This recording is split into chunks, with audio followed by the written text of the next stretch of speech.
You know me? You know, I got a lot of thoughts. And I know y'all used to hearing from me, but I had to take a step back. The burnout was real. 3 months putting in the consistent work on this podcast, building the brand, creating content, and not seeing the transaction match the effort. That takes its toll on you. And I got a regular life on top of that, the family, the job, all of that. And at some point, I had to take my own advice. That I'm not going to force anything. What's for me will be there as long as I stay consistent. You feel me? But before you get into it, let me just say this because I've said this since day one. I'm not here to fake the shit. I'm not here trying to chase trends. I'm not here trying to impress anybody with these highlight reels.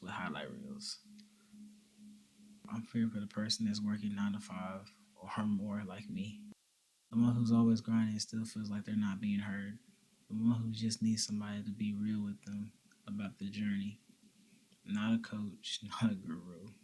Just somebody who's in it too and willing to say what everybody else is thinking. That's always been this. It's never getting into some real shit. Let me be real about where I'm at right now. 3 months of consistent work, probably a little bit more. My months and everything kind of jumbled up.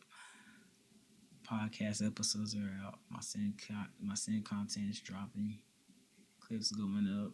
Building the brand piece by piece. And the transaction I want, the followers, the push, the algorithm working in my favor. It's just not happening yet. It's not even about jealousy. It's more like how do they do it?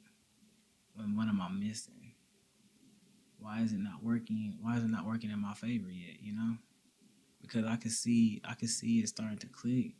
I'm going through my stats and I'm learning what works for my audience. I'm starting to understand shorts in a way that I did when I first started. The knowledge is building, the system's getting tighter. But that's the thing that nobody tells you about when you build something real. You keep doing everything right and still feel like the field goal keeps getting pushed back every time you get the momentum. And it's just not the content, it's everything around it. I got ideas, real ones. I got merch I want to make, products I want to push, and a whole other lane I want to open up. But you need capital to move those. You need an audience base. You need your business protected first. And all that takes time. I'm still trying to buy back from a job that trains me every fucking day. I'm sitting here with the business mind and a bunch of options. I'm trying to figure out which path to go deep on instead of just spreading myself thin and not getting the attention I deserve. The frustration is real. Not that I don't know what I want. It's that I know exactly what I want, and the path to get there is still feel like it's blocked. Even now, it's what 10 p.m.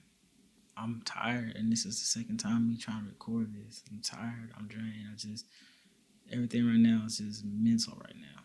Me pushing through, and it's even just for me to prove to myself that I can at least push out 10 podcasts because the average person doesn't make it past 8. They said.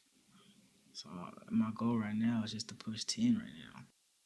And here's something I don't talk about enough, and I'm gonna say it because I know I'm not the only one who feels this way. Who only feels this.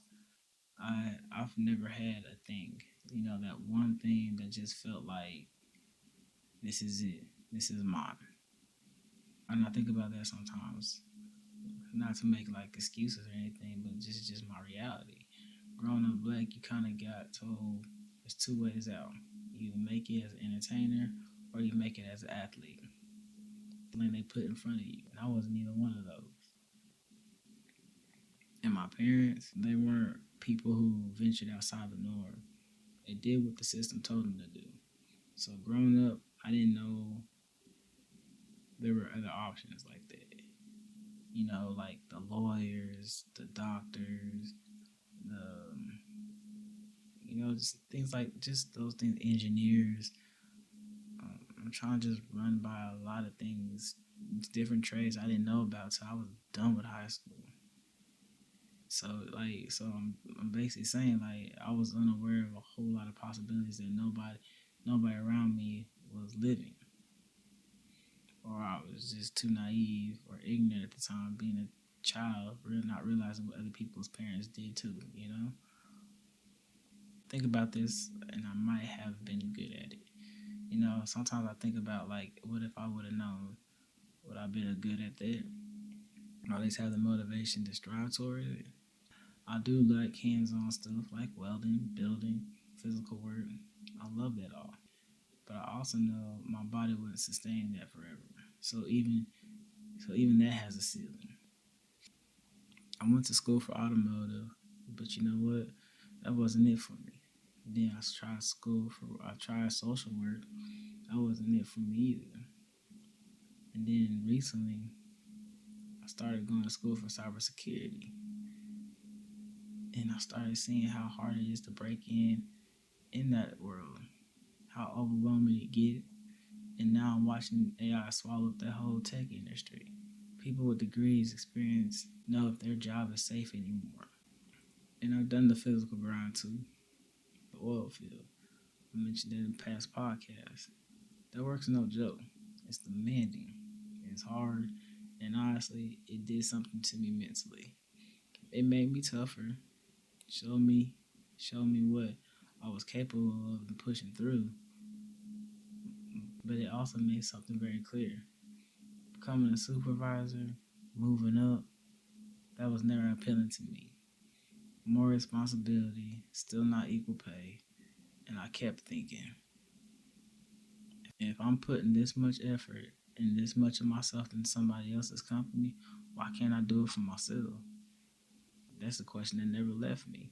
Now look, I'm grateful. I have a job. I have insurance for my daughter and me. Which somebody recently had reminded me how blessed I am to have what I have, and they're right. You know, um, I won't take that away. But being grateful doesn't mean settling. Those two things can exist at the same time. I could be appreciative of what I have and still want more for myself. I could be thankful for the stability and still feel like I'm supposed to be doing something bigger because I'm on this earth and I want to live it before I leave it. See what life looks like, not a fantasy version. The real one. I'm building towards. Mornings where I could wake up whenever, or my daughter has school. I'll get up, take her, come back, go to the gym, plan something, update the house, move at my own pace without a clock or without somebody else telling me or where I gotta be. And when she's out for the summer, she says, "Hey, I want to go here." I just say, "All right, baby girl, get ready," and we go wherever she wants to go. Not checking the schedule, not figuring out if I can afford it, not sacrificing the time with her because I'm locked into somebody else's hours. Just, we're going, let's go. That's what I'm building towards. Not a mansion, not fame. Just the ability to be present. To be an active father instead of a father who's always sacrificing the time just to maintain. Because I know how hard this world is for a young woman coming up in it. It's not nice. It's not fair. And I want my daughter to have every advantage I can give her. The life lessons, the financial backing, the example of what it looks like when somebody bets on themselves and doesn't quit. I want her to see that. I want her to carry that. And before my time is up on this earth, I want to see her become the powerhouse woman I already know she is going to be. Standing on her own, knowing her worth, not needing anybody to hand her anything because she was raised by somebody who showed her how to build. That's all I want for her. That's what all this is for. Every episode, every clip, every late night when the house is quiet and I'm still working. That's why. I start asking if any of this is worth it. And I think about it. And I just keep going. Before I get out of here, I want to talk to somebody. Maybe you're like me, hyper independent, used to doing things on your own, used to figuring it out without support system because that's just what you've always done. And somewhere along the way, you just got used to it. And somewhere along the way, you got used to it. That letting people in became harder than just handling it yourself. And the people around you don't always see it. You know, the vision, the work, the time, the effort you pouring in. Some might even tell you you're wasting your time, that you could be doing something else. I hear that. I've heard it. And I still come back to this. Because here's what I know about myself. I've left creating alone and come back. I left it alone and I've come back. I left it alone and I've come back. Every single time, something pulls me back in. That's not coincidence. When you keep returning to something even after you walk away, that means something. Pay attention to that. But I won't sugarcoat the shit. Um, there's plenty of days I want to give up. Days I feel lost. Brain fog, hopeless, questioning all of it. And then I think, what if I'm close? What if I'm right at the finish line and I can't see it yet? What if I quit now and that bug hits me again? I have to start all over again from zero. That thought keeps me going more than a motivational speech ever could. How many times does a person have to get knocked down before they get to see the results? I don't have the answer to that. And honestly, I wish I did. What I do have is this. These episodes, for me, the therapy. The journal entries out loud. A place where I can say what I actually feel. And somebody somewhere is listening and going, damn, me too. And that matters more than the numbers right now. Because the reason I was able to keep going is because at some point I started hearing other people's stories. I started realizing I wasn't the only one. And life didn't get easier, but it got lighter. No matter where you are right now, no matter how lost it feels, no matter how many times you've been knocked down, or how far the finish line seems, there's people in worse situations finding their way. And there's people who need to hear exactly what you just said, you just heard today. You might be one of them. I might be one of them too. So be grateful for where you are, even while you're in the fight for where you're going. Both things can be true at the same time. And like always, if you ride with me, cool. If not, that's cool too. Let's be catching lost strays. I'll catch up with y'all next time.